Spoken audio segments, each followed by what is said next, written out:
है आरती, पापियों को पाप से है तारती। श्री भागवत भगवान की है आरती, पापियों को पाप से है तारती।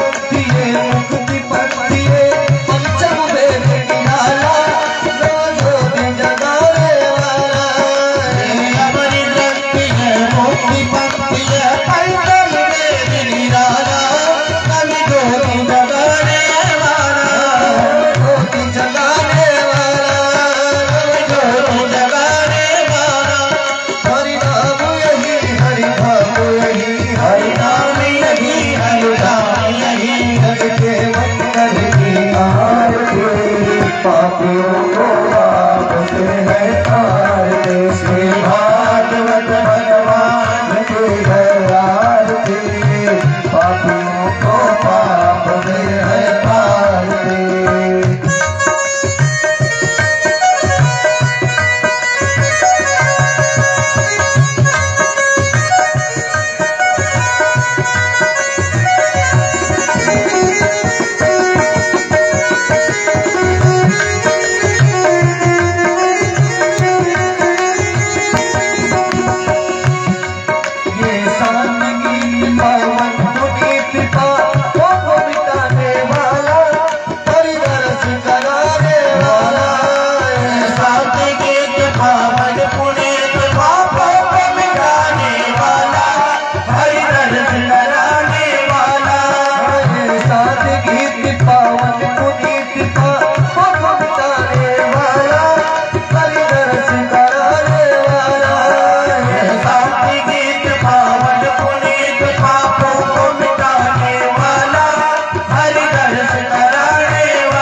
पापियों को पाप से है तारती। श्री भागवत भगवान की है आरती, पापियों को पाप से है तारती।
पापियों को पाप से है तारती। श्री भागवत भगवान की है आरती, पापियों को पाप से है तारती। श्री भागवत भगवान की है आरती, पापियों को पाप से है तारती। श्री भागवत भगवान की है आरती, पापियों को पाप से है तारती।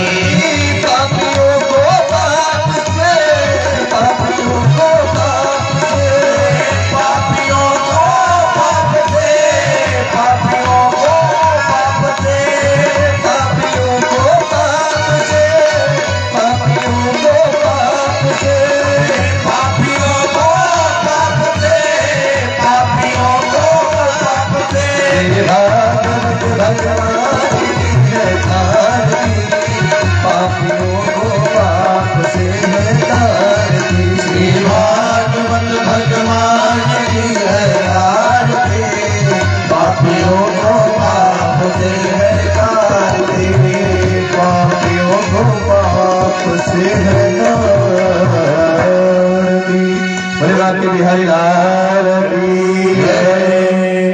जी महाराज की जय।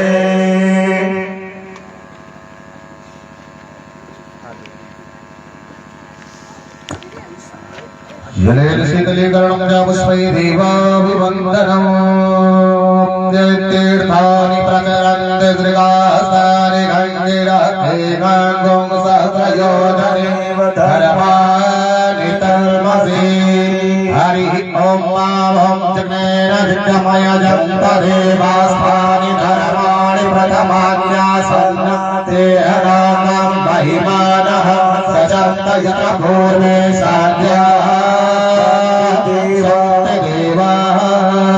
सेवन्ति कामकुलजं फलपातलाब्जै पुरुल्लागजातकरवेल्वरसालपुष्पै बिल्वप्रभालतुलसीदलमञ्जरेभिः त्वां पूजयामि जगदीश्वर मे प्रसीद। नानास्वन्दभस्मारे यथा कालोद्भवामि च पुष्पाञ्जलिर्मयारब्ध परमेश्वर। बोले श्री सीताराम जी महाराज की जय। रामकृष्ण भगवान की जय। काशी भगवान की जय। काशी देव जी भगवान की जय। श्रीमद्भागवत महापुराण की जय। आज के आनंद की जय। पार्वती पते हर हर महादेव।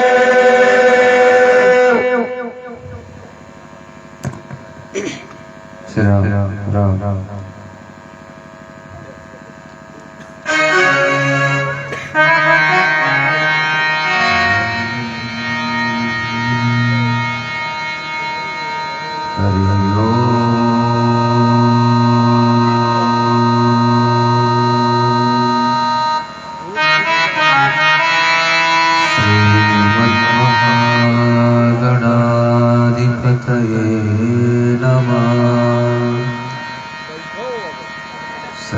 सरस्वती नमः। श्री वेद पुरुषाय नमः।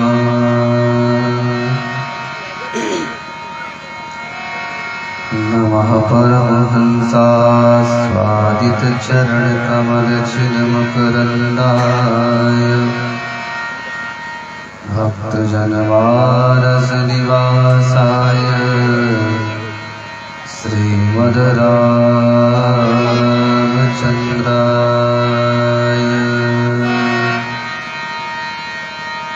ध्येयं सदा परिभवगणमभीष्टदोहम्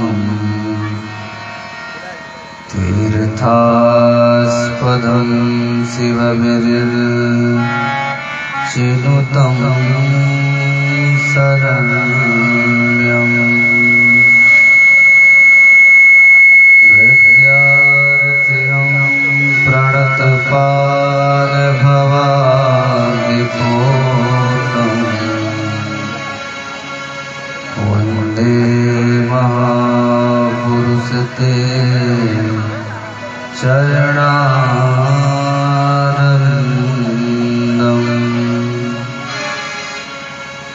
माता रामो मतपिता रामचन्द्रः स्वामी रामो मत्सखा रामचन्द्रः सर्वस्वं मे रामचन्द्रो दयालुर् नान्यं जाने नैव जाने न जाने। भवानी शङ्करौ वन्दे श्रद्धा विश्वासरूपिणम्। याभ्यां विना न पश्यन्ति सिद्धाः स्वान्तस्थमीश्वरम्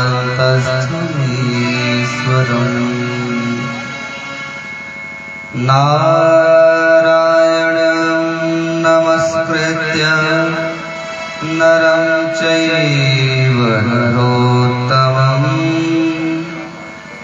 देवीं सरस्वतीं व्यासं ततो जयमुदीरयेत्। ब्रह्मानन्दं परमसुखदं केवलं ज्ञानमूर्तिं द्वन्द्वातीतं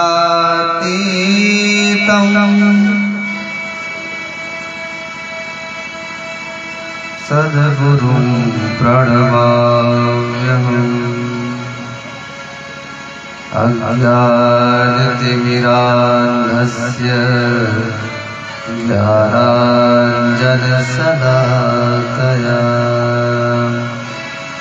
चक्षुरुन्मीलितं येन तस्मै श्रीगुरुवे नमः। श्री सीतानाथ समारम्भां श्री रामानन्दार्य मध्यमाम् अस्मदाचार्य पर्यन्तां वन्दे श्रीगुरु परम्पराम्। गौराङ्गं रसमयं नित्यं रसाचार्यं रसोत्सुकम् श्रीरामहर्षणदेवाख्यं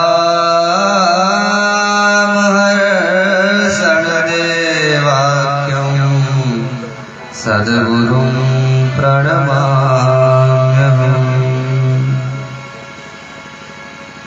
मनोजवं मारुततुल्यवेगं जितेन्द्रियं बुद्धिमतां वरिष्ठं वातात्मजं वानरयूथमुख्यं श्रीरामदूतं शरणं प्रपद्ये। बोल भक्तवत्सल भगवान की जय। श्री राधा कृष्ण भगवान की जय। उमापति महादेव की जय। हनुमान जी महाराज की जय। परम मंगलमय भगवत स्वरूप श्रीमद् भागवत महापुराण समागत समस्त विद्वद वरेण्य एवं भक्तमती माताएं एवं बहनें, जैसा कि विगत 4 दिनों से प्रभु दीन दयाल की सुंदर पावन चर्चा को हम लोग श्रवण कर रहे हैं। जो हमारे इस कथा के मुख्य यजमान हैं श्री राजकुमार द्विवेदी जी एवं उनकी धर्म पत्नी श्री किरण देवी जी और उनके सुपुत्र जी श्री नीरज कुमार द्विवेदी जी, श्री आकाश द्विवेदी जी, सूर्यांश द्विवेदी जी, पलक द्विवेदी जी, मासूम महेश एवं समस्त द्विवेदी परिवार, जिनके कुल पर पितरों की बड़ी अहेतुकी कृपा बरस रही है, जिसका यह फल स्वरूप हमको और आपको देखने को मिल रहा है। कल के सत्र में हमने और आपने मिलकर के बड़ा सुंदर नंदोत्सव मनाया। आइए नंद जी के द्वार पर अपनी कथा को लेकर के चलते हैं, वहाँ की बाकी झांकी का दर्शन करते हैं कि नंद जी के यहाँ बधिया कैसे बाज रही है। आइए वेद भैया के द्वारा सुंदर पूर्व वाली बधिया को श्रवण करेंगे, जो मन को आह्लादित करने वाली है और मन को शांति प्रदान करने वाली है। बोल भगवत्सल भगवान की जय। सभी लोग प्रेम से ताली बजाते हुए सुंदर बधिया का आनंद लेते। कि गोकुल में छाई खुशी की बेला, गोकुल में छाई खुशी की बेला, लगा है ओ लगा है नंद भवन में मेला, लगा है नंद भवन में मेला, लगा है नंद भवन में मेला।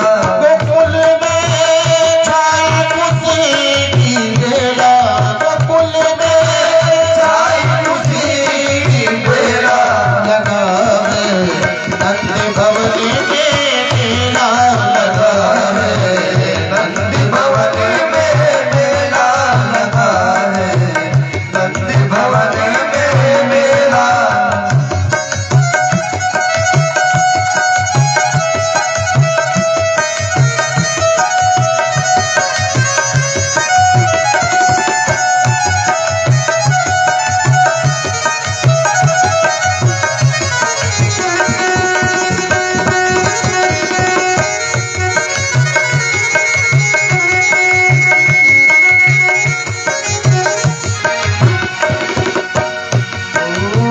नंद बाबा को बधाई होवे, नंद बाबा को बधाई होवे, रानी यशोदा को बधाई होवे, रानी माता को बधाई होवे, नंद बाबा को बधाई होवे, नंद बाबा को बधाई होवे, रानी यशोदा को बधाई होवे, रानी यशोदा को बधाई होवे।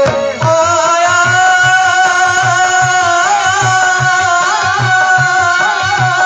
चारों तरफ से मेला, आया चारों तरफ से मेला, लगा है नंद भवन में मेला, लगा है नंद भवन में मेला, लगा है नंद भवन में मेला।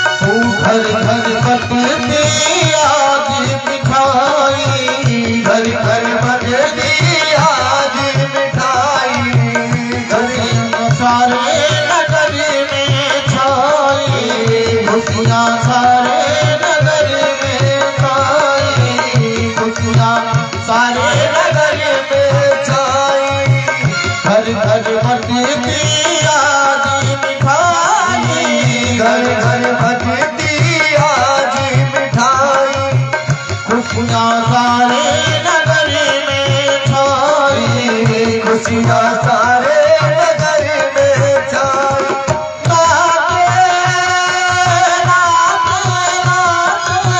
संग में गुरु और चेला होना, संग में गुरु और चेला, लगा है नंद भवन में मेला, लगा है नंद भवन में मेला, लगा है नंद भवन में मेला।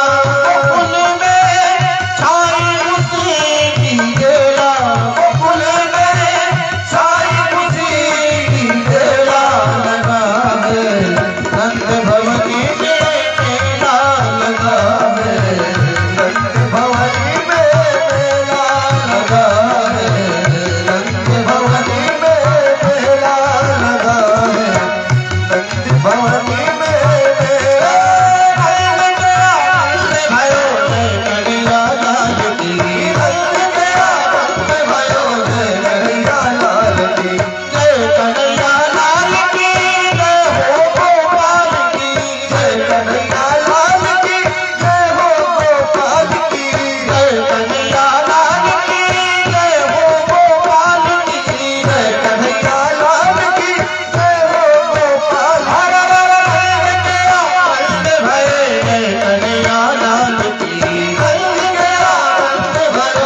नंदस्त्वात्मज उत्पन्ने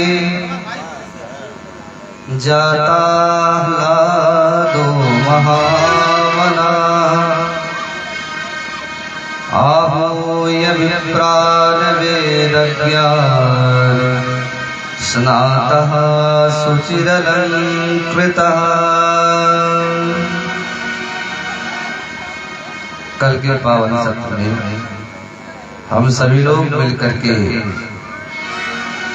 भगवान बालकृष्ण का जन्मोत्सव मनाए। आज पूज्य भैया जी के द्वारा सुंदर बधैया को श्रवण करने के पश्चात प्रभु की पावन चर्चा में प्रवेश करते हैं। भगवान का जन्म हो चुका है और नंद जी के यहाँ नंदोत्सव मनाया जा रहा है। आपने प्रथम स्कंद में श्रवण किया होगा कि सूत जी महाराज से सौनकादि 88,000 महात्मा 6 प्रश्न करते हैं। 6 प्रश्नों में एक प्रश्न यह भी है कि परमात्मा का जन्म क्यों होता है, कैसे होता है और कहाँ होता है, इसलिए होता है। तो गीता प्रतिपाद्य भगवान जी कहते हैं अपने मुखार वालों से, यदा यदा हि धर्मस्य ग्लानिर्भवति भारत अभ्युत्थानम् अधर्मस्य तदात्मानं सृजाम्यहम्।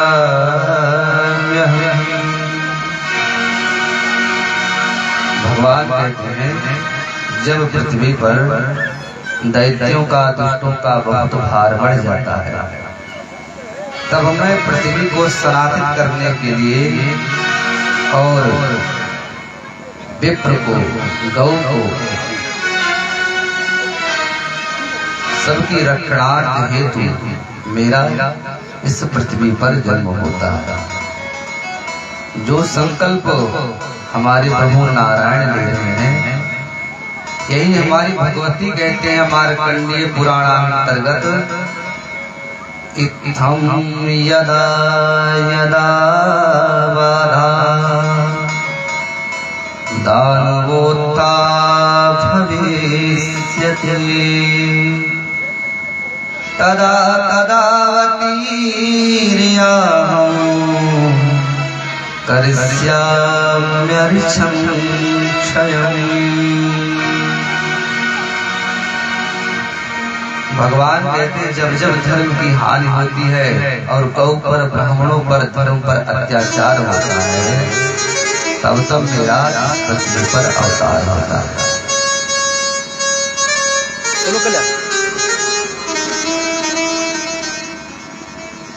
यही संकल्प माँ भगवती देती हैं और तुलसीदास जी बहुत सरलतम विधि से लिखते हैं। कैसे? विप्रधेनु सुर संतहित लीन मनुज अवतार निजेच्छा निर्मित तनु माया गुण गोपाल। भगवान सबको सनातन करने के लिए निज इच्छा निर्मित तनु अपनी इच्छा से देह को धारण करते हैं। दशरथ के पुत्र के रूप में, वसुदेव के पुत्र के रूप में।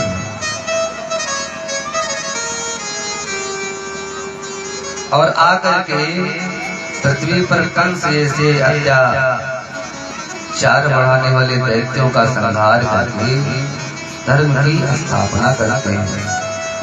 रावण जैसे महापातकी का साम्राज्य मिटा करके पुनः धर्म की स्थापना करते हैं। भगवान अवतार इसलिए देते हैं कि जब रावण ने आदेश पारित कर दिया है कि जहां जहां आपको ब्राह्मण मिले यागादि कर्म होते रहे, वहां पर जाकर के विघ्न उत्पन्न कर दो। देवताओं को पुष्ट होने ना दो तू। सबसे पहले दुष्ट अगर अत्याचार करता है तो भारतीय संस्कृति पर सबसे पहले कुठाराघात करता है। और भारतीय संस्कृति की उत्पत्ति हमारे वैदिक रीतियों से ही होती है। वेद का एक अंग है यज्ञ। यज्ञ शब्द जो बनता है जिसमें यज धातु का प्रयोग किया जाता है, और यज धातु बस पूरे शास्त्रों में 3 जगहों पर प्रयोग किया जाता है। इसके अलावा यज धातु का प्रयोग कहीं नहीं किया जाता है। यज्ञ, यजन, याचना। जैसे बलि में याचती वसुधाम, कौन याचना कर रहा है? वामन भगवान कर रहे हैं। तो कुछ धातुएं हैं जो वेद पर कहें, वेद से जिनका संबंध है। यज धातु जो है 3 जगहों पर प्रयोग की जाती है। यज्ञ, यजन, याचना। और रक्षोन्नंग सूत्र से यज्ञ शब्द की व्युत्पत्ति होती है। और हमारे वैदिक कार्यों के अंतर्गत यज्ञ की एक अहम भूमिका है।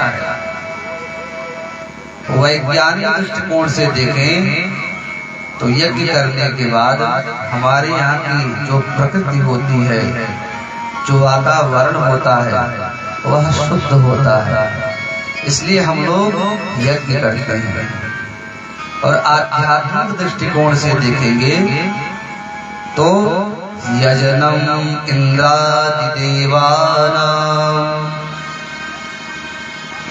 अस्मिन् कार्यम इति यज्ञः।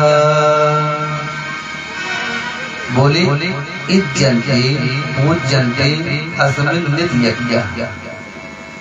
जिस यज्ञ में इंद्रादि समस्त देवी देवताओं का आवाहन करके, पूजन करके, ब्राह्मण को बुला करके दान करके किया जाता है, उसे यज्ञ कहते हैं। और एक भाव है संगत करण दानेषु। जहाँ पर दुर्लभ महात्माओं का संग होता है, वैदिक विद्वानों का आगमन होता है, उनका पूजन करके, परमात्मा का पूजन करके उसे यज्ञ कहा जाता है।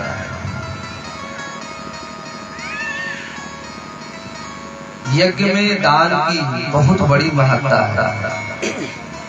कैसे? शास्त्रों में विधान है किस वर्ण के व्यक्ति को अपने कमाई का कौन सा अंश दान करना चाहिए। यह बात शिव पुराण के अंतर्गत बहुत विधिवत रूप से लिखी गई हुई है। जहाँ क्षत्रिय को, राजा को 10% दान करना चाहिए, वहाँ पर ब्राह्मण को ब्राह्मण वृत्ति के द्वारा जो धन अर्जन करता है उसको 3% दान करना चाहिए। काहे? इसलिए कि उसके आय के स्रोत में, इनके आय के स्रोत में अंतर है। जो ब्राह्मण वृत्ति से धन प्राप्त होता है उनको 3% दान देना चाहिए। और आजकल वैश्यों के यहाँ भी जो नियम है 10% का है। तो जिनका जैसे स्रोत है आय का, उस प्रकार से दान करके या यागादि कर्म करके, पूजन करके अपने यहाँ यज्ञ को करते रहना चाहिए।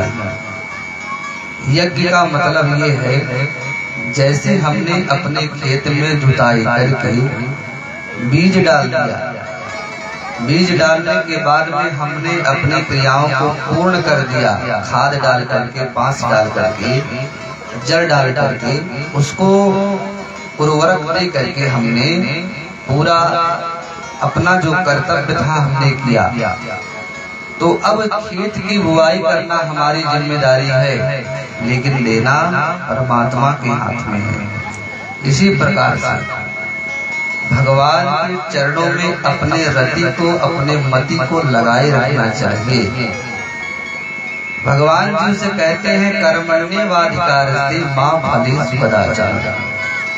तुम कर्म करो, तुम्हारा कर्म में अधिकार है, फल में अधिकार नहीं है। और अगर फल लेने की चेष्टा करोगे, जबरदस्ती करोगे, प्राप्त तो होगा ही नहीं, अंततो गत्वा नष्ट हो जाओगे। इसलिए हम जीवों का जो धर्म है कर्म करना है। और परीक्षित का जो प्रश्न है परमात्मा का अवतार क्यों होता है, तो भगवान श्री कृष्ण गीता में कहते हैं, माँ भगवती मार्कंडेय पुराण में कहती हैं, और प्रभु श्री रामचरितमानस में कहते हैं कि जब जब विप्र के ऊपर, गौ के ऊपर अत्याचार होता रहेगा, तब तब मैं अवतरित होता रहूंगा। बोले जब जब होई धर्म करहारी, जब जब होई धर्म करहारी, बाढ़ई असुर अधम अभिमानी, बाढ़ई असुर अधम अभिमानी। तब तब प्रभु धरे विविध शरीरा, तब तब प्रभु धरे विविध शरीरा, जब जब होई धर्म करहारी, जब जब होई धर्म करहारी, बाढ़ई असुर अधम अभिमानी। तब तब प्रभु धरे विविध शरीरा, तब तब प्रभु धरे विविध शरीरा, हरहि कृपा निधि सज्जन पीरा, हरहि सज्जन पीरा। बोल भगवत्सल भगवान की जय। भगवान वचन देते हैं, मैं जीवों को सनाथित कर दूंगा अगर कोई उनको परेशान करेगा। भगवान कहते हैं, जिसने हमको अपने आप को समर्पित कर दिया है तो उसका देखभाल करना हमारा दायित्व है। परमात्मा का इसलिए अवतार होता है। ब्राह्मण बहुत प्रिय हैं, गौ बहुत प्रिय हैं, ग्रंथ बहुत प्रिय हैं, धर्म बहुत प्रिय है। इसलिए परमात्मा का अवतार होता है कि अधर्म को मिटा करके धर्म की स्थापना करना।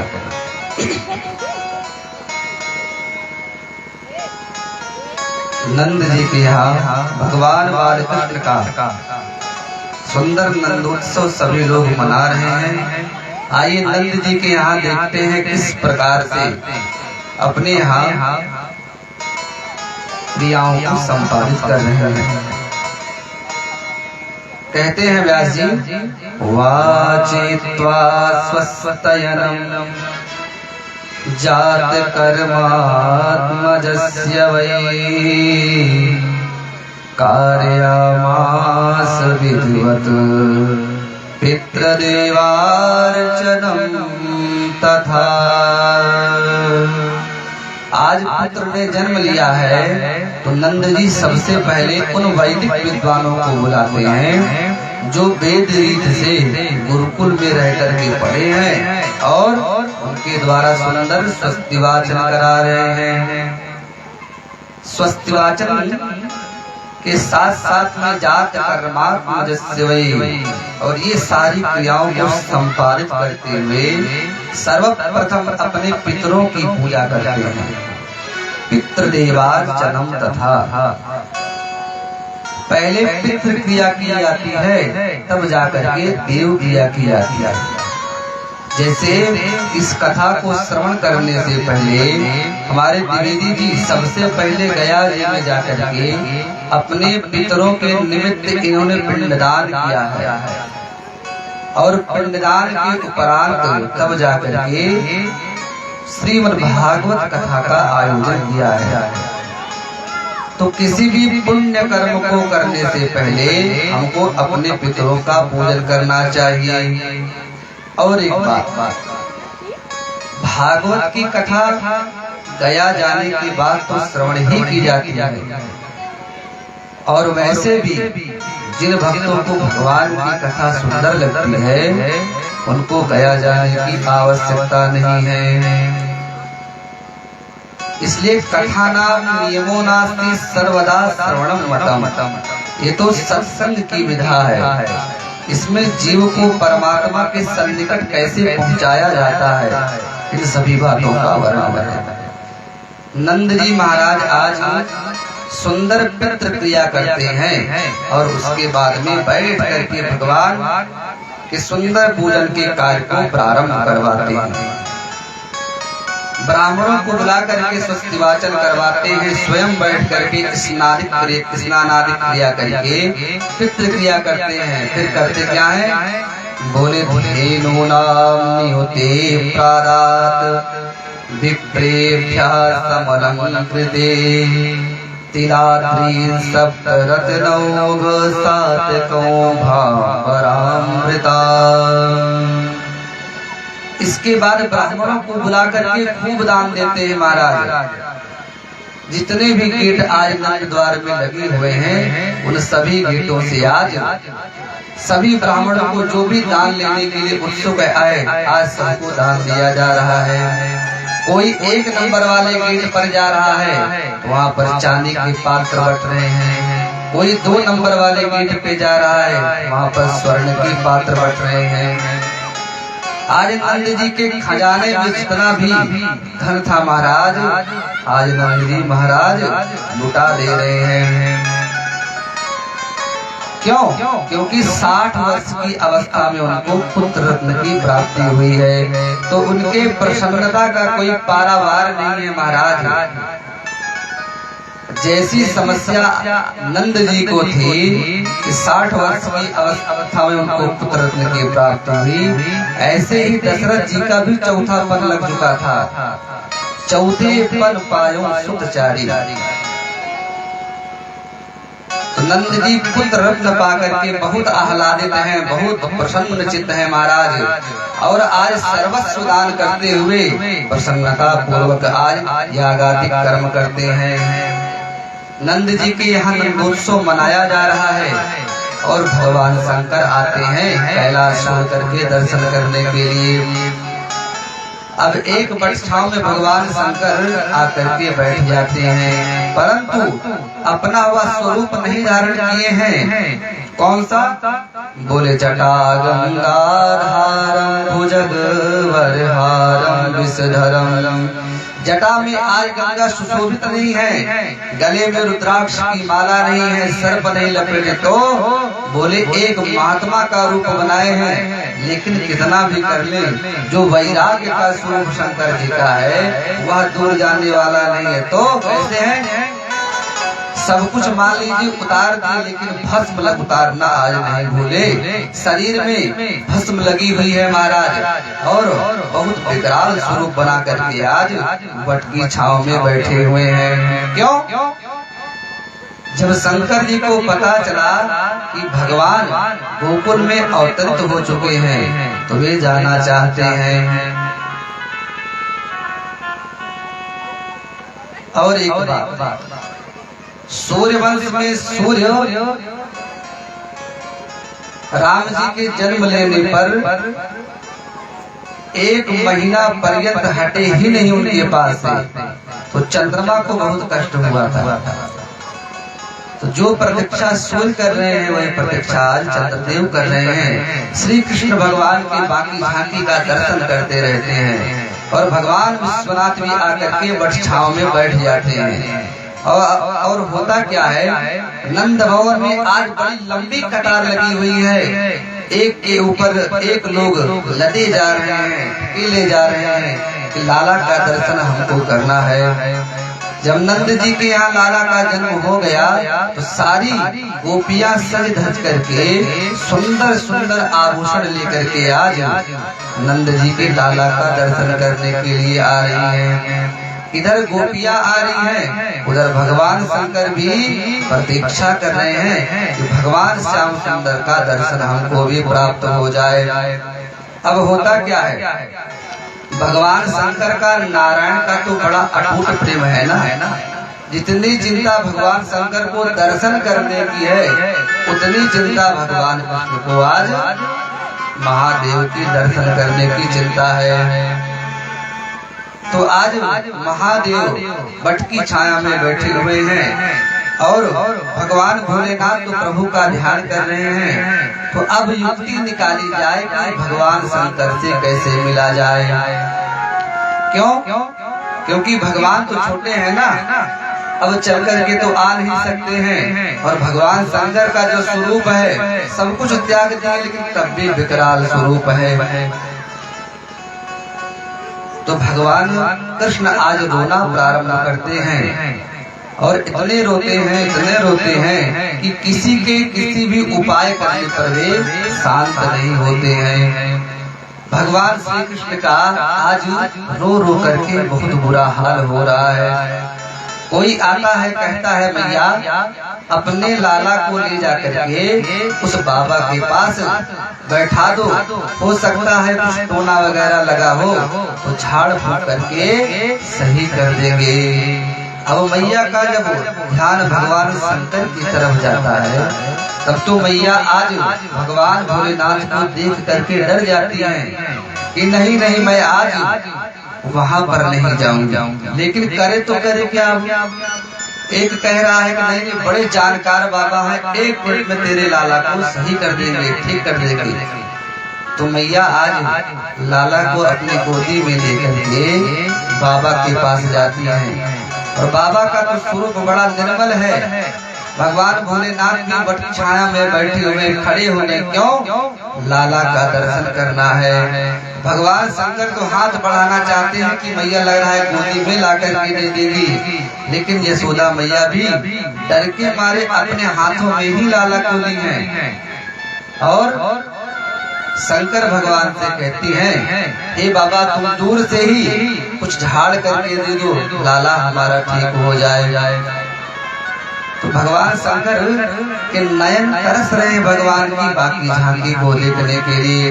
अब जैसे मैया कृष्ण भगवान के स्वरूप से अपना पल्लू हटाती हैं, उनकी सांवली सलोनी सूरत को देख करके भगवान शंकर की लगी समाधि अखंड अपारा, जिस निर्गुण निराकार परब्रह्म की सत्ता को ध्यान करते करते भगवान भोलेनाथ के नेत्र थकते नहीं हैं, वही आज निर्गुण निराकार ब्रह्म आज सगुण साकार के रूप में आकर के भगवान भोलेनाथ के सामने मैया यशोदा की गोदी में बैठा हुआ है। अब भगवान कृष्ण भी चाहते हैं कि मैं भगवान भोलेनाथ की गोदी में जाऊं। भगवान कुतूहल करते हैं और किसी प्रकार से उछल करते हैं और उछल करके भगवान भोलेनाथ की गोदी में चले जाते हैं। आज भगवान भोलेनाथ भगवान बालकृष्ण को पाकर के एकदम प्रसन्न हो गए। जो भगवान कृष्ण रो रहे थे ना, वे भी भोलेनाथ को पाकर के एकदम प्रसन्न हो गए। और किसी संत ने लिखा क्या? हरि हरे है दोनों, न ये कम है न वो कम है। हरि हरे है दोनों, न ये कम है न वो कम है। हरि हरे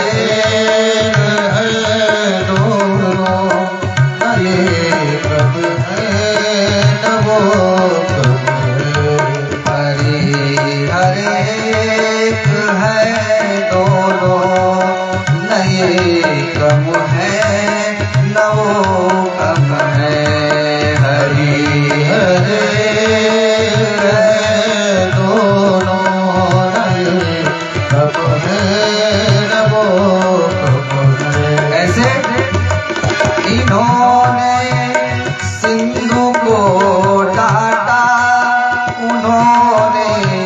दक्ष सर काटा, इन्होंने सिंधु को डाटा, उन्होंने दक्ष सिर काटा। ससुर अपमान करने में, ससुर अपमान करने में, नहीं कम है न वो कम है। ससुर अपमान करने में, नहीं कम है न वो कम है।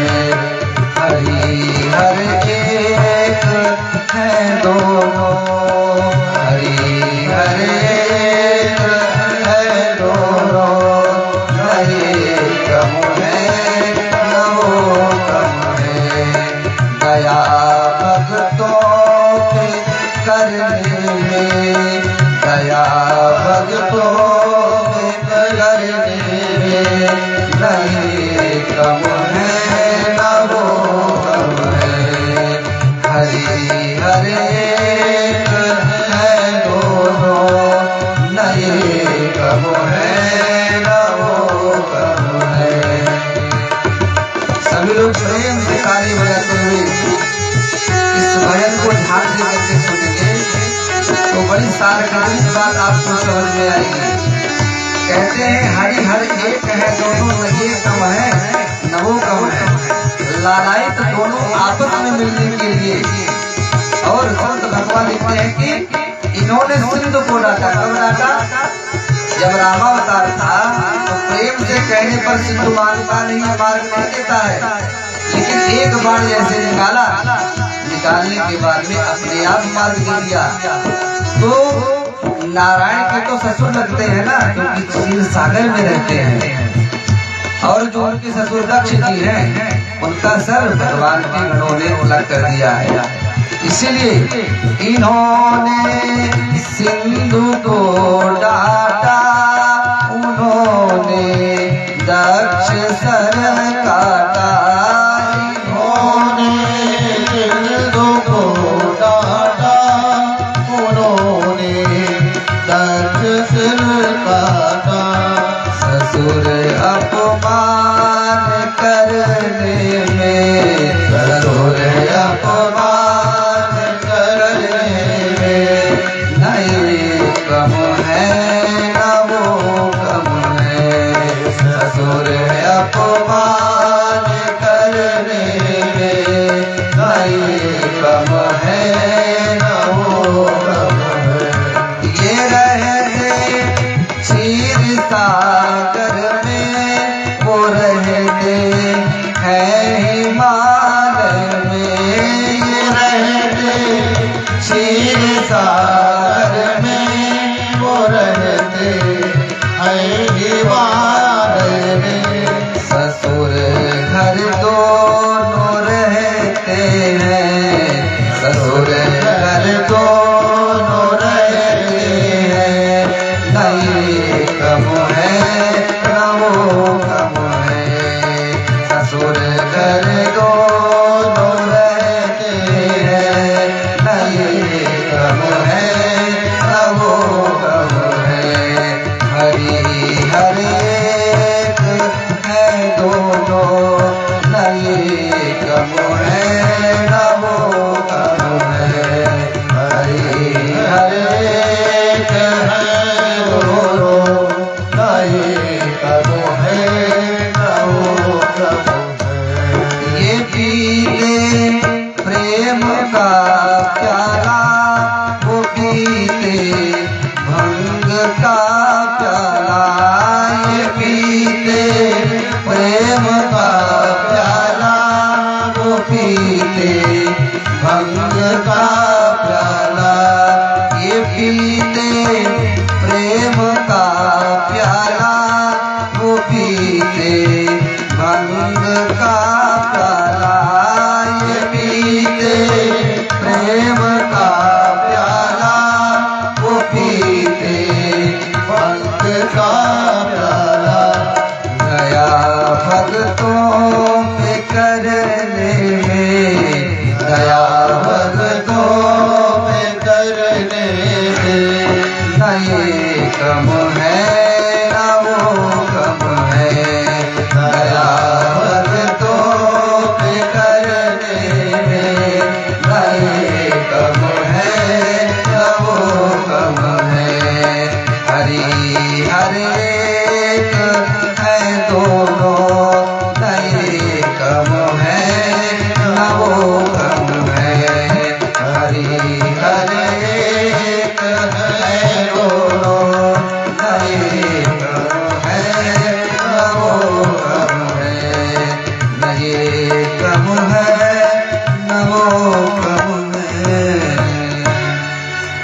बोल हरिहर भगवान की। एक झांकी बाकी बिहारी के रूप में शोभित हो रही है, बालकृष्ण के रूप में। दूसरी झांकी महादेव के रूप में शोभित हो रही है। आज हरि और हर एकत्रित हो गए हैं। हरि हर एक है दोनों, न ये कम है न वो कम है। आज दोनों लालायित हैं एक दूसरे का आलिंगन करने के लिए, दूसरों का प्रेम प्राप्त करने के लिए। दोनों आज मिलकर के बड़े प्रसन्न होते हैं और भगवान महादेव आज भगवान श्याम सुंदर का दर्शन प्राप्त करके अपने आप को कृतार्थ समझते हैं, कृतकृत्य मानते हैं। महादेव आज भगवान बालकृष्ण का दर्शन करने के बाद कैलाश को चले गए और नंद जी को याद आया कि मैं जो मथुरा जाकर के कंस के यहाँ वार्षिक कर दिया करता था वह सन्निकट आ गया है। नंद जी सोचते हैं कंस बड़ा दुष्ट है महाराज, अगर उसका वार्षिक कर समय से नहीं दिया गया तो न जाने क्या कर देगा। आज नंद जी महाराज अपने बैलगाड़ी पर दूध दही माखन मटका सब कुछ रख करके सारी सामग्रियों को बैलगाड़ी पर रख करके आज मथुरा की ओर प्रस्थान कर दिए हैं महाराज। अब मथुरा पहुंच चुके हैं और उधर कंस के यहाँ मीटिंग प्रारंभ है। किस बात की मीटिंग प्रारंभ है कि योग माया ने कहा था तेरा काल तेरे सन्निकट में ही जन्म ले चुका है। अब कंस सतर्क हो चुका है और सर्वप्रथम मीटिंग बुलाता है। मीटिंग में सबसे पहले कोई राक्षस तैयार नहीं होता है, तो एक राक्षसी तैयार होती है कि मैं जाऊंगी गोकुल और वहाँ के समस्त बालकों को मैं मार डालूंगी और यहाँ तक कि नंद जी का भी जो बालक है उसको मैं मार डालूंगी। यहाँ से पारित हो गया है। नंद जी महाराज समस्त सामग्रियों को लेकर के गोकुल पहुंच रहे हैं और उधर पूतना इधर श्रृंगार करके गोकुल में आकर के पहुंच गई है। व्यास जी लिखते हैं गोपाल गोकुल रक्षाया निरूप्य मथुरांगतः नंदः कंसस्य वार्षिक्यं करं दातुं कुरुद्वः। वार्षिक इसलिए देता है कंस को, नंद जी देते हैं कि हमारे गोकुल के ऊपर कंस के द्वारा कोई अत्याचार ना होए महाराज। तो गोकुल को छोड़ करके नंद जी महाराज आज मथुरा पहुंच चुके हैं और मथुरा पहुंचने के बाद में सबसे पहले कंस के दरबार में जाते हैं और कंस के चरणों में प्रणाम करते हैं। कंस भी बड़ा प्रसन्न होकर के आता है, कहता है आओ मित्र, बड़े दिनों के बाद तुम आए हो। तो नंद जी हाथ जोड़ करके कहते हैं राजन, जो वार्षिक कर मैं तुमको देता था वही मैं लेकर के आया हूँ। आज नंद जी के वार्षिक कर को लेता है और लेने के बाद में नंद जी का यथोचित स्वागत करता है। नंद जी आज अपने बेटे के लिए कंस से आशीर्वाद मांगते हैं। भाई बड़ों लोगों से आशीर्वाद इसलिए मांगा जाता है कि आपका क्षेत्र है, अगर आपका हाथ रहेगा तो हमको कोई परेशान नहीं कर पाएगा। तो उस समय कंस बड़ा भारी दैत्य था, समस्त शक्तियों से सुसज्जित था। क्यों? क्योंकि कंस का जो समधी है ना वो जरासंध है, इसके पास अनेक दैत्यों की सेना विराजमान है और स्वयं बड़ा बलशाली है। तो आज कंस से नंद बाबा कहते हैं कि भगवान ने बहुत दिनों के बाद कृपा करी राजन, तो हमको एक पुत्र रत्न की प्राप्ति हुई है। मैं चाहता हूँ आप उसको आशीर्वाद दे दें। नंद जी आज अपने बेटे के लिए आशीर्वाद मांगते हैं।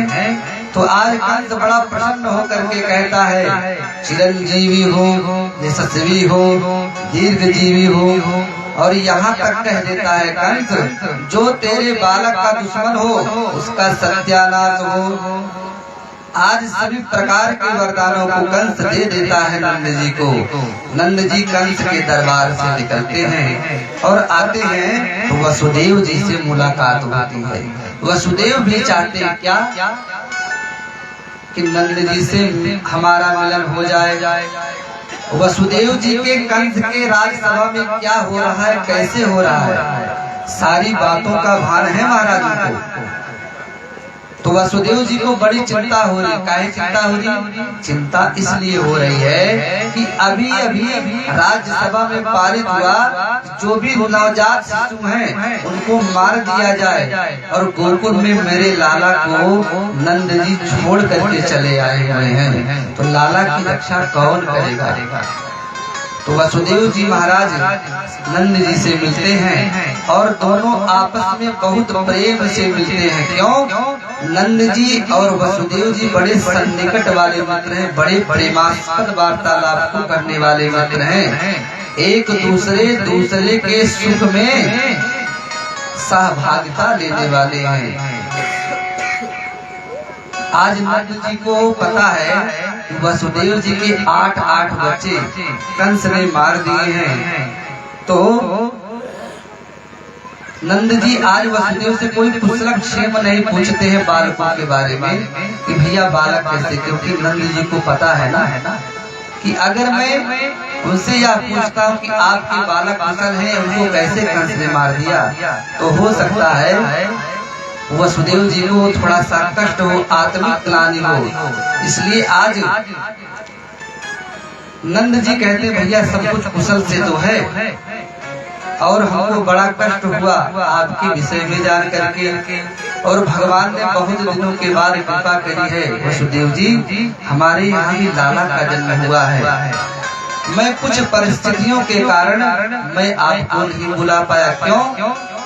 नंद जी सोचते हैं कि बालक के जन्मोत्सव में हम लोग प्रसन्न चित्त होकर के बैठेंगे, और जिनका बेटा 8 पुत्र जिनके नष्ट कर दिए गए हैं महाराज, अगर वह आएगा तो हमारे खुशी में वह सम्मिलित नहीं हो पाएगा। इसलिए नंद जी कहते हैं वसुदेव से, भैया संतान प्रभु ने हमको दी, लेकिन मैं कुछ समस्याओं के कारण मैंने आपको नहीं बुलाया, इसलिए हमको क्षमा करो। और मानस में तुलसीदास जी कहते हैं, जो अपने मित्र के दुख में उसका साथ नहीं देता है वो नरक में जा करके गिरता है। कैसे? तुलसीदास जी कहते हैं, जे न मित्र समा हो ही दुखारी, नहीं बिलोकत पातक भारी, निज दुख गिरी समरज करी जाना, निज दुख गिरी समरज करी जाना, मित्र दुख रज मेरु समाना,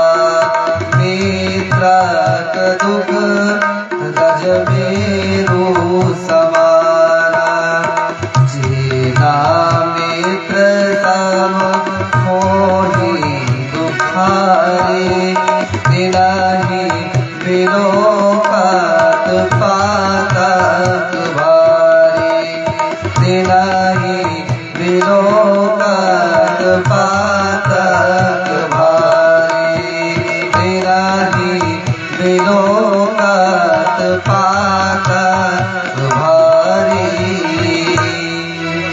आज नंद जी महाराज वसुदेव के दुख को देख करके कहते, भैया हमारे यहाँ खुशियाँ मनाई जा रही थी, इसलिए मैंने आपको नहीं बुलाया, इसलिए हमको क्षमा करो। लेकिन वसुदेव जी को चिंता हो रही है इस बात की, अपने पुत्र की चिंता हो रही है। नंद जी को नहीं पता है कि वसुदेव का बेटा हमारे यहाँ पल रहा है। आज वसुदेव जी कहते हैं, भैया आप यहाँ पर क्या करने आए हो? नंद जी कहते हैं मैं कंस के लिए वार्ता देने के लिए आया हूँ। और आज वसुदेव जी नंद जी के भालाक्षर की रेखाओं को देखते हैं और वसुदेव जी कहते हैं भैया जल्दी जल्दी गोकुल को जा, कुछ संकट हमको दिखाई पड़ रहा है। तो नंद जी अपने मित्र की बात को सुन करके महाराज विचलित हो उठते हैं और हाथों में माला लेकर के प्रभु के नामों का जप करते हुए बैलगाड़ी पर बैठ करके धीरे धीरे गोकुल की ओर प्रस्थान कर दिए। और इधर नंद जी निकल रहे हैं, उधर कंसेन प्रहिता घोरा पूतना बाल घातनी शिशोश्चचार निघ्नन्ते व्रजादिशो। कंस के आदेशानुसार आज पूतना एक राक्षसी जो है गोकुल में पहुंच जाती है और गोकुल की स्थिति देख रही है। समस्त ग्वाल बाल सज धज करके आज नंद भवन में नंद के लाला का दर्शन करने के लिए जा रहे हैं। तो पूतना सोचती है कि मैं अगर अपना यह स्वरूप लेकर के जाऊंगी तो मुझे वो लाला नहीं मिलेगा। तो आज महाराज पूतना अपने स्वरूप का त्याग करती है और बहुत सर्वांगीण सुंदर बन करके नंद जी के यहाँ जाने के लिए तैयार हो जाती है। और उन्हीं गोपियों के मध्य में जाकर के पूतना भी प्रवेश कर लेती है और धीरे धीरे करके सारी गोपियाँ नंद भवन में प्रवेश करती हैं। जो कुछ हाथ में लिया हुआ है सब नंदरानी को देती हैं और लाला का दर्शन करती हैं। सारी की सारी गोपियां आज पहुंच गई हैं, पूतना भी पहुंच गई हैं, सभी दर्शन कर लेते हैं। पूतना जाती है सन्निकट और आज यशोदा मैया उसको पहचान नहीं पाती है, पूछती बहन कहाँ से आ रही हो? तो पूतना भी कहती है मुझको आप नहीं पहचान रही हो, मैं आपके मामा के यहाँ की हूँ। तो यशोदा मैया के यहाँ आज तो खुशी का समय है ना, तो आज कोई विचार नहीं करती है कौन है, कैसे है, कहाँ से आया हुआ है। कहती है चल बहन ठीक है तू भी जाके लाला का दर्शन कर ले। पूतना तो यही चाहती थी कि भगवान का दर्शन कैसे हो जाए, इस नंद का लाला कैसे देखने को मिल जाए। और पूतना सर्वांगीण सुंदर श्रृंगार करके आज भगवान के पास जाती है। तो संतों ने भाव दिया क्या पूतना आगे बढ़ रही है भगवान का दर्शन करने के लिए, भगवान को मारने के लिए, और कालकूट नामक इसको अपने स्तनों में लगा करके आई हुई है। तो संतों ने भाव दिया कि पूतना जैसे नंदोत्सव में पहुंची भगवान का दर्शन करने के लिए, वैसे भगवान अपनी आंखों को बंद कर लेते हैं। तो किसी ने पूछा पूतना को देख करके भगवान ने अपनी आंखों को क्यों बंद कर लिया? तो संत भगवान उत्तर देते कहते हैं कि भगवान कृष्ण मानो ये सोचते हैं कि अभी हम बालक हैं, कोई कार्य अभी किए नहीं है, इसलिए आंख बंद करके भगवान गणेश का ध्यान करने के लिए उत्सुक हो रहे हैं कि मैं अब अपने कार्य का श्री गणेश करने वाला हूँ। एक संत भगवान कहते नहीं गणेश जी का नहीं ध्यान कर रहे। तो दूसरे संत भगवान कहते हैं कि आज भगवान आंख को बंद करके उन भगवान शंकर का ध्यान करते हैं। किसका?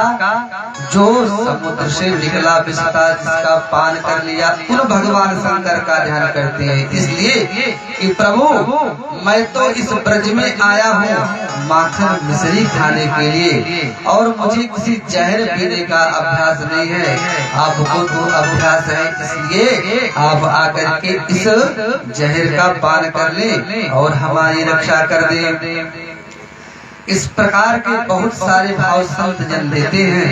भगवान आज अपनी आंखों को बंद करके पालने में झूल रहे हैं और पूतना टकटकी लगाए हुए एक नजरों से देख रही है भगवान को। यही बालक है जो हमारे महाराज कंस के लिए काल बना हुआ है।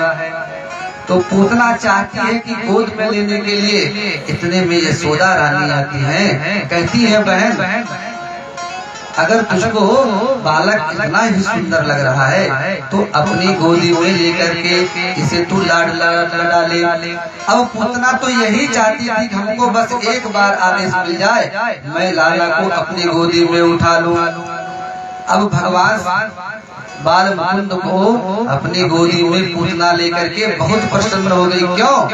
क्योंकि ग्राम के सभी बालकों को पूतना ने मार दिया है, बस नंद की यहाँ का बालक है। क्योंकि कंस ने कहा था कि सबके यहाँ का बालक तुम मार देना, लेकिन जब वसुदेव जी के मित्र नंद जी रह जाते हैं, आशीर्वाद मांगते हैं, तो कंस चुपके से कहता है ये तो मैं नंद को शांति के लिए कह रहा था कि तुम्हारा बेटा चिरंजीवी हो, मारना तो नंद के बालक को भी है। इसलिए पूतना बड़े श्रृंगार के द्वारा और चुपके से आई हुई है। आज पूतना पालने से भगवान बाल मुकुंद को उठा करके गोदी में ले लेती है और आकाश की तरफ उड़ने लगती है। चाहती है कि मैं मथुरा लेकर के चली जाऊं। और आज पूतना करती क्या है जानते हैं? अपने स्तनों में जो दुर्जर विष लगाया हुआ है भगवान के मुखमंडल में ले दिया।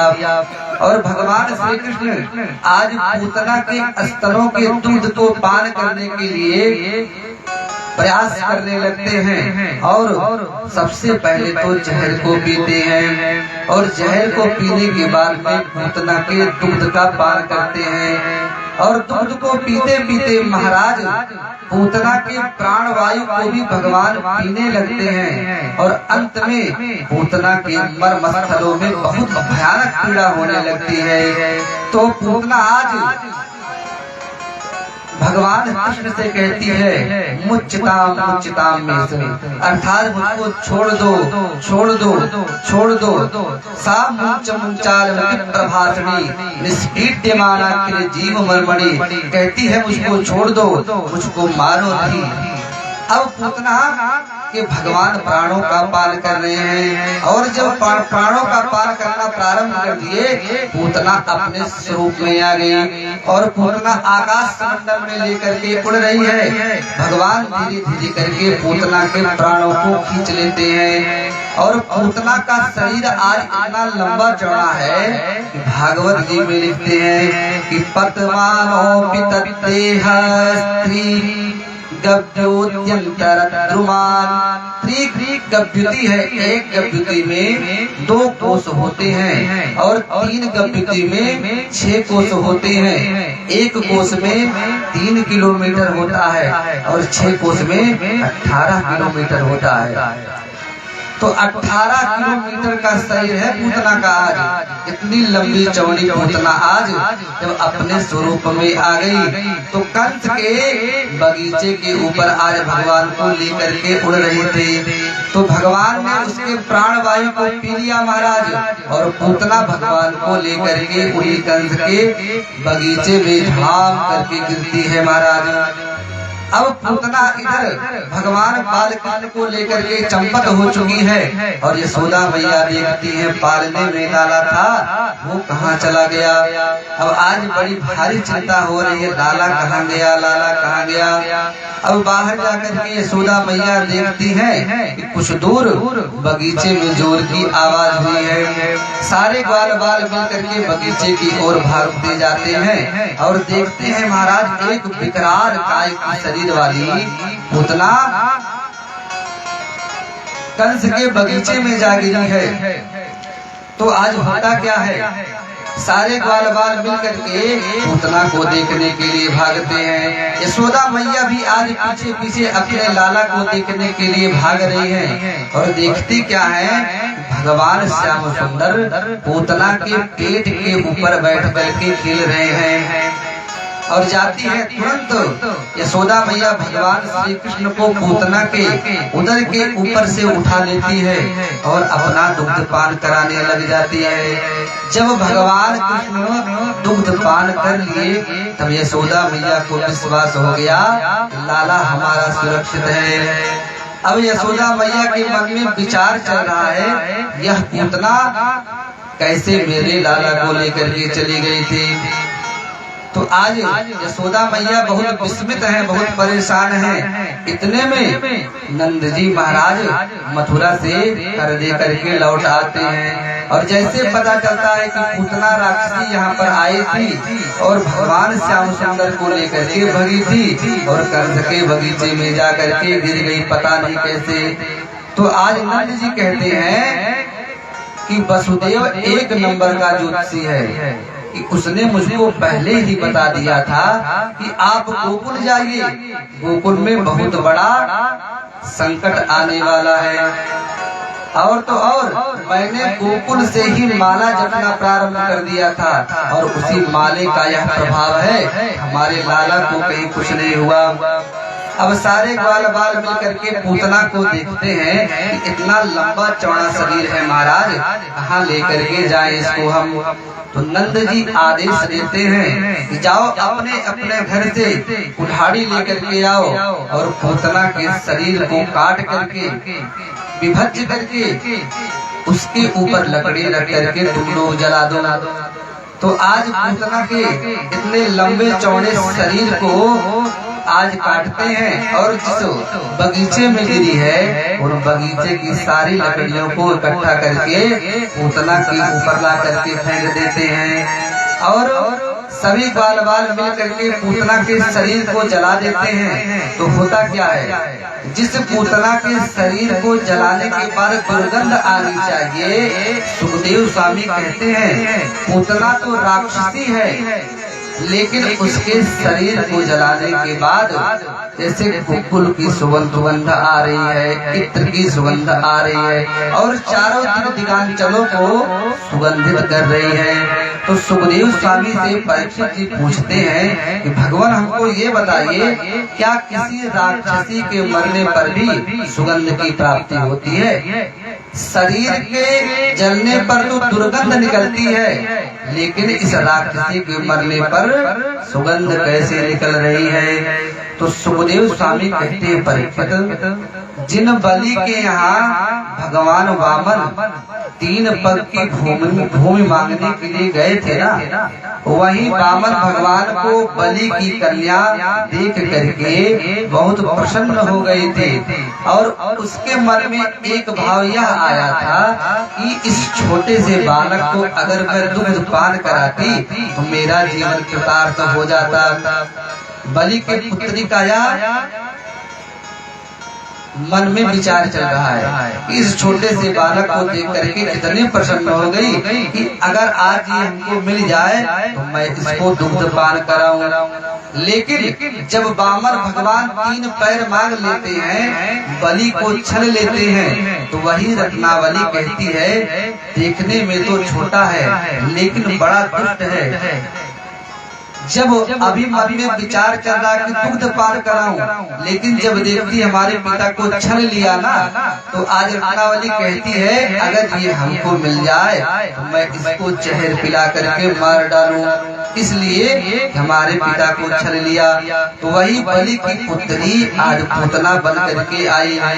तो भगवान भी तो बड़े दयालु है ना, मन में जो भी अभिलाषा हम करते हैं भगवान उसको अवश्य पूरा करते हैं। तो उसके मन में भाव था कि प्रभु को मैं दुग्ध पान कराऊं और दूसरा भाव था जहर पिलाऊं। तो पूतना का भगवान दुग्ध पान भी करते हैं और जहर को भी पीते हैं। तो मनोरथ को तो पूर्ण किया।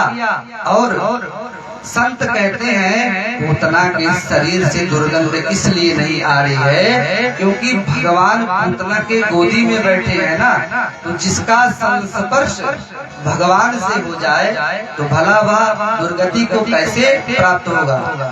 तो सुखदेव स्वामी लिखते हैं न जाने कौन से गुण पर दया निधि रीछ जाते हैं, न जाने कौन से गुण पर दया निधि रीछ जाते हैं, नहीं स्वीकार करते हैं निमंत्रण नृप दुर्योधन का, नहीं स्वीकार स्वीकार करते हैं निमंत्रण दुर्योधन का। विदुर के घर पहुँचे कर भोग छिलके का लगाते हैं।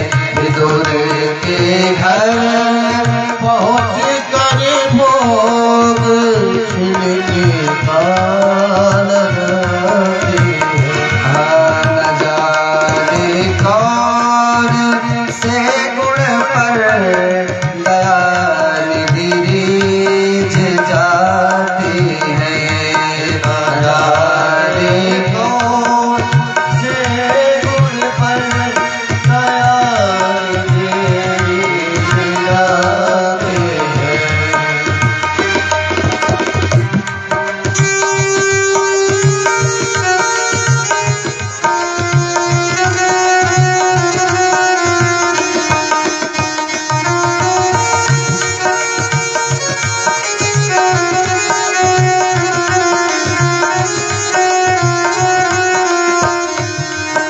यही हरि भक्त कहते हैं, यही सद ग्रंथ गाते हैं। यही हरि भक्त कहते हैं, यही सब भक्त गाते हैं। यही हरि भक्त कहते हैं, यही सद ग्रंथ गाते हैं।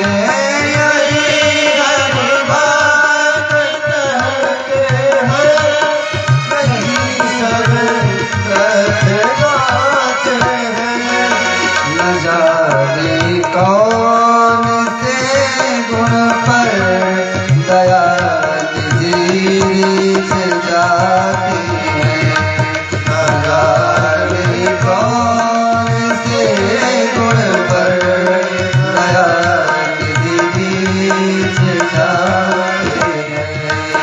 नाई मधुपुरी से गोपियों की वेदना सुनकर, नाए मधुपुरी से गोपियों की वेदना सुनकर, द्रुपद की टेर सुन करके, द्रुपद की टेर सुन करके द्वारिका छोड़ आती है।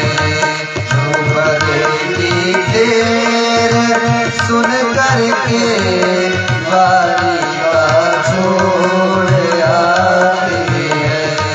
न जाने कौन से गुण पर दया निधि रीझ जाती है।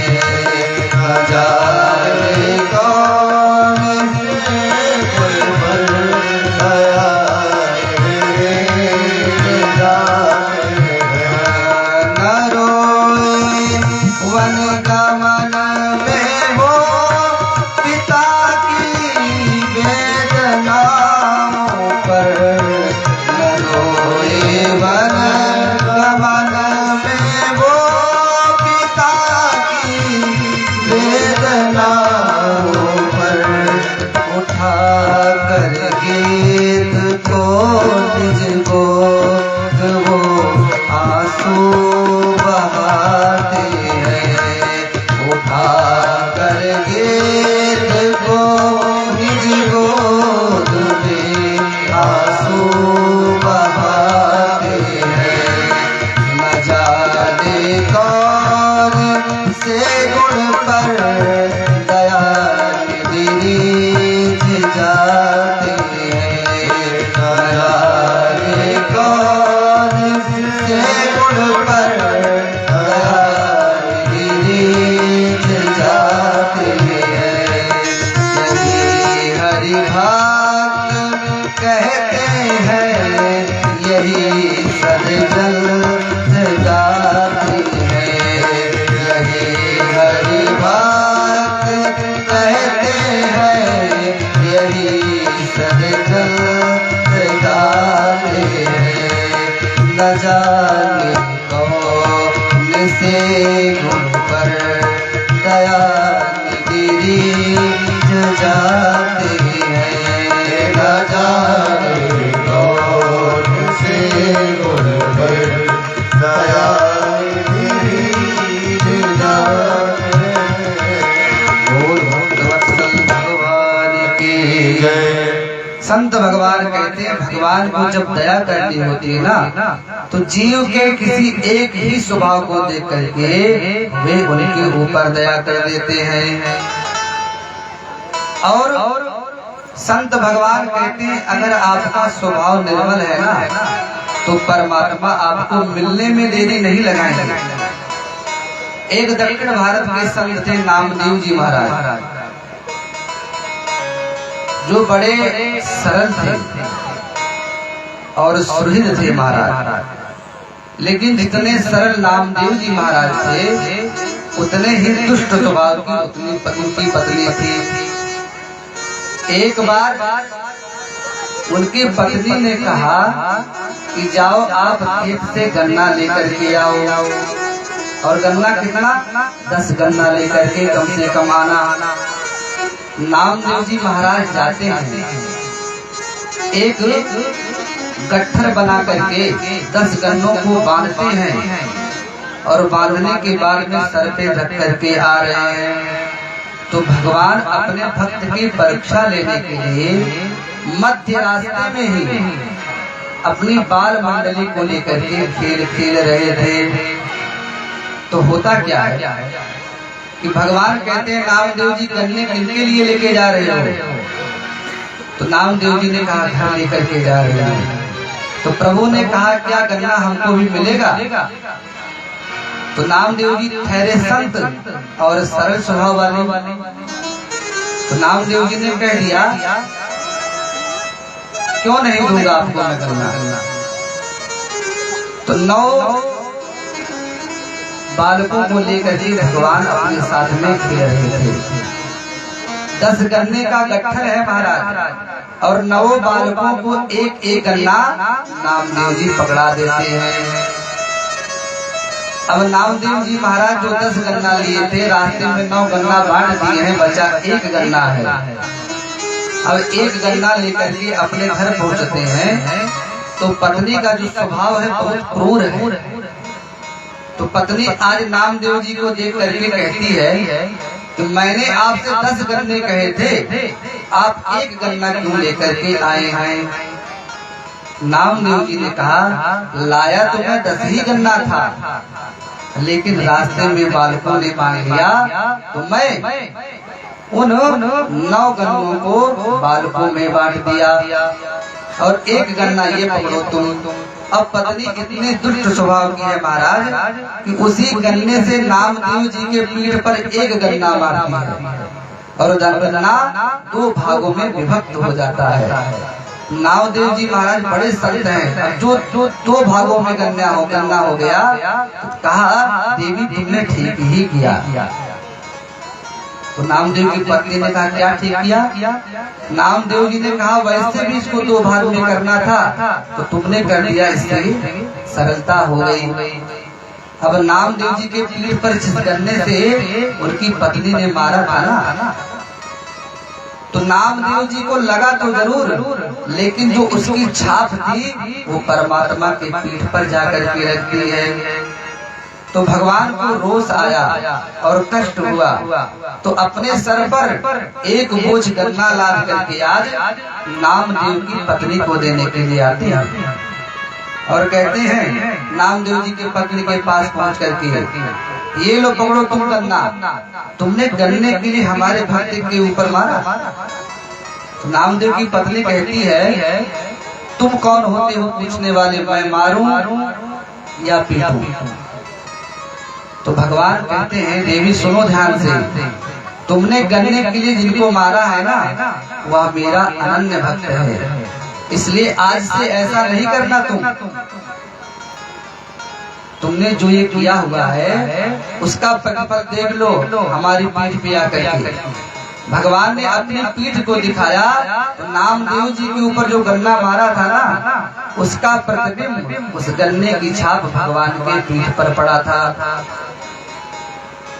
तो भगवान कहते हैं जो मेरी तरफ बढ़ता है ना, तो मैं उसको स्वीकार करता हूँ। नामदेव जी महाराज विठ्ठल प्रभु के भक्त हैं, श्री रंग प्रभु के भक्त हैं। और यही नामदेव जी महाराज एक बार अपने यहाँ टिक्कर प्रसाद बना रहे थे कि बना करके हम उसको खाएंगे। और होता क्या है कि पीछे से एक कुत्ता आता है और कुत्ता आकर के नामदेव जी महाराज के भोजनालय में से रोटियों को लेकर के भागता है। तो नामदेव जी महाराज इतने बड़े भक्त हैं कि उनको प्रत्येक जीवों में भगवान ही दिखाई देते हैं। आज कुत्ता लेकर के रोटी भग रहा है, नामदेव जी कहते हैं क्या? कहते हैं भैया ऐसे ना जाओ, थोड़ा तो घी लेकर के जाओ, क्योंकि नामदेव जी परमात्मा को प्रत्येक कण में देखते हैं, अणु अणु में देखते हैं। तो नामदेव जी कहते हैं क्या? है कण कण में झांकी भगवान की, जिसे सोच वाली आँख नहीं पहचानती। है कण कण में झांकी भगवान की, किसी सोच वाली आँख नहीं पहचानती। है कण कण में झांकी भगवान की, किसी सोच वाली आँख नहीं पहचानती। यहाँ के जो भक्त जन से निवेदन है कि भगवान के कीर्तन में तल्लीन होकर के बैठा जाता है और तालियों के द्वारा भगवान के स्तुति को गाया जाता है। इसलिए आप लोग भी सुंदर तालियों के द्वारा भगवान के भजन को करें। है कण कण में झांकी भगवान की, किसी सोच वाली आँख नहीं पहचानती। है कण कण में झांकी भगवान की, किसी सोच वाली आँख नहीं पहचानती। नामदेव ने बताए, नामदेव ने बताए, रोटी कुत्ते ने उठाई, रोटी कुत्ते ने उठाई। नामदेव ने बताए, नामदेव ने बताए, रोटी कुत्ते ने उठाई, रोटी कुत्ते ने उठाई। पीछे घी का कटोरा लिए जा रहे, पीछे घी का कटोरा लिए जा रहे, पीछे घी का कटोरा लिए जा रहे, पीछे घी का कटोरा लिए जा रहे। है कण कण में झांकी भगवान की, किसी सोच वाली आँख नहीं पहचानती। है कण कण में झांकी भगवान की, किसी सोच वाली आँख नहीं पहचानती। बोले रोटी तो ना खाओ, बोले रोटी तो ना खाओ, बोले रोटी तो ना खाओ, बोले रोटी तो ना खाओ, थोड़ा घी तो लेते जाओ, थोड़ा घी तो लेते जाओ।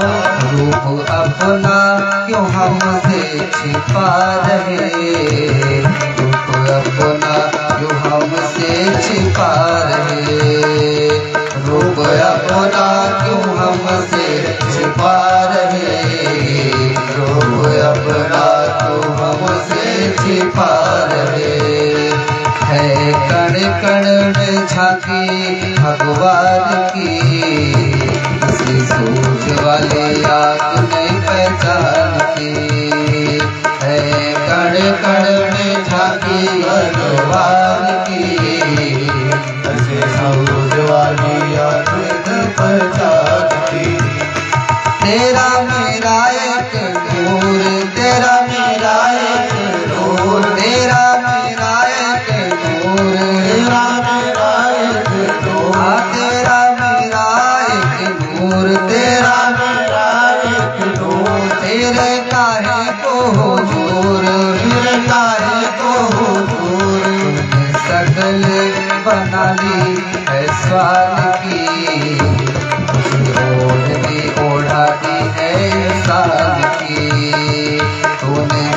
कल्पना ली है स्वाद की, मुझे ओढ़नी उड़ा दी है इंसान की, है कण कण में झांकी भगवान की, इसे सोच वाली आँख नहीं पहचानती, है कण कण में झांकी भगवान की, इसे सोच वाली आँख नहीं पहचानती। बोल भक्त वत्सल भगवान की जय। नामदेव जी महाराज बहुत बड़े भक्त हैं भगवान के, जो भगवान विठ्ठल की सेवा करते हैं, श्रीरंग की सेवा करते हैं। और ऐसे भगवान न जाने कब किसके गुण पर रीझ जाते हैं, किसी को पता नहीं है। इसलिए प्रेम का होना अति आवश्यक है। रत्नावली ने प्रेम किया तो मुक्ति कैसे दे रहे हैं? अपने माँ के समान मुक्ति दे रहे हैं। जो राम जी ने अपनी माँ कौशल्या को मुक्ति पद दिया था, वही आज पूतना को दे रहे भगवान। क्यों दे रहे हैं? क्योंकि भाव जो था पूतना का पहले बड़ा स्वच्छ था, बड़ा निर्मल था। इसलिए निर्मल मन जन सो मोहि पावा, मोह कपट छिद्र न भावा। अगर प्रेम से आप हमको प्राप्त करोगे तो मैं आपको अवश्य में दर्शन दूंगा। सुखदेव स्वामी कहते हैं, या एतत् पूतना मोक्षम कृष्णास्यार्भकमद्भुता। सुखदेव स्वामी कहते हैं, इस पूतना मोक्ष की कथा को जो कहता है, सुनता है, उन दोनों को भगवान के चरणों में सदगति मिलती है। अब एक दिन की बात है, जिस नक्षत्र में भगवान का जन्म हुआ था, रोहिणी, वही नक्षत्र आ गया है। और गोपियां दिन प्रतिदिन किसी न किसी बात का बहाना लेकर के कोई ना कोई उत्सव मनाती रहती है। आज रोहिणी नक्षत्र आ गया तो मैया कहती है हमारे बेटे का नक्षत्र आ गया, तो सारी गोपियों को आज बुलावा भेजती हैं कि आज अपने लाला के लिए हम उत्सव करेंगे। तो भगवान को आंगन से निकाल करके बैलगाड़ी में ले जा करके उनके पालने को टांग देती हैं। और सारी गोपियां आती हैं, आंगन को साफ कर देती हैं और भगवान को बैलगाड़ी में टांग देती हैं। सारे मटके उठा करके उसी बैलगाड़ी के ऊपर रख देती हैं जहां भगवान श्याम सुंदर को एक पालने में रख करके आई हैं। और आज भगवान करवट भी लेते हैं। तो भगवान की इस क्रिया को देख करके माताएं बड़ी प्रसन्न होती हैं। जैसे आज यशोदा मैया प्रसन्न हो रही हैं, इसी प्रकार से हमारी माताएं भी अपने पुत्र के एक एक क्रियाओं को देख करके बड़ी प्रसन्न होती हैं। जब बालक तोतली आवाज में बोलता है, तब तो मानो जैसे कानों में शक्कर घुल गई हो, ऐसी मिठास होती है महाराज बालकों की क्रियाओं पर। तो आज यशोदा मैया भी अपने पुत्र के करवट लेने पर बहुत प्रसन्न हो जाती हैं और सारे ब्रज में दुहाई लगवा देती हैं कि आज लाला के जन्म नक्षत्र का दिन आ गया है। तो आज सभी लोग मिलकर के खूब धूमधाम से नाचेंगे गाएंगे। इधर गोपियां नाच रही हैं और आपस में भजनों का स्वागत कर रही हैं। उधर जिस बैलगाड़ी में भगवान को बांटकाया गया हुआ है ना, उसके ऊपर एक सक्टासुर नाम का दैत्य आज हाथ लगाए खड़ा हुआ है। चाहता है कि मैं इस बालक को इसी बैलगाड़ी के नीचे दबा करके मार दूं। लेकिन भगवान श्याम सुंदर की बाकी झांकी से कौन बच सकता है? भगवान कृष्ण इधर गोपियां नाच रही हैं, भगवान कृष्ण उसी पालने में लेटे हुए उसी बैलगाड़ी में एक हल्के से चरण का प्रहार कर देते हैं और बैलगाड़ी आकाश में उड़ जाती है और सारे माठ मटके जितने भी रखे रहते हैं महाराज सब फूट जाते हैं। अब जब जोर की आवाज होती है घर के बाहर, यशोदा मैया सारा नाच गाना बंद करके तुरंत अपने लाला के पास जाती हैं और देखती हैं कि लाला मेरा सुरक्षित है कि नहीं। अब यशोदा मैया आती है, समस्त ग्वाल बालों से पूछती हैं, लाला यह कैसे हो गया। एक ग्वाला आकर के कहता है, मैया यह किसी ने नहीं किया, यह तेरे लाला ने किया। मैया कहती है, कैसे? तो ग्वाला कहता, मैया तेरे लाला ने ही इस बैलगाड़ी में एक लात मारी है, बैलगाड़ी आकाश में उड़ गई है और मैंने अपनी आंखों से देखा है। लेकिन यशोदा मैया कहती है, अरे दुष्ट कहीं के, मेरा छोटा सा बालक जो चल भी नहीं पाता है वो भला कैसे मार देगा। तो मैया को आज विश्वास नहीं होता है, लाला को अपनी गोद में उठाती है और ग्वालों को डांट देती है कि तुम्हारी बात में मैं आने वाली नहीं हूँ। तो आज यशोदा मैया भगवान कृष्ण को लेकर के जाती है, कहाँ पर?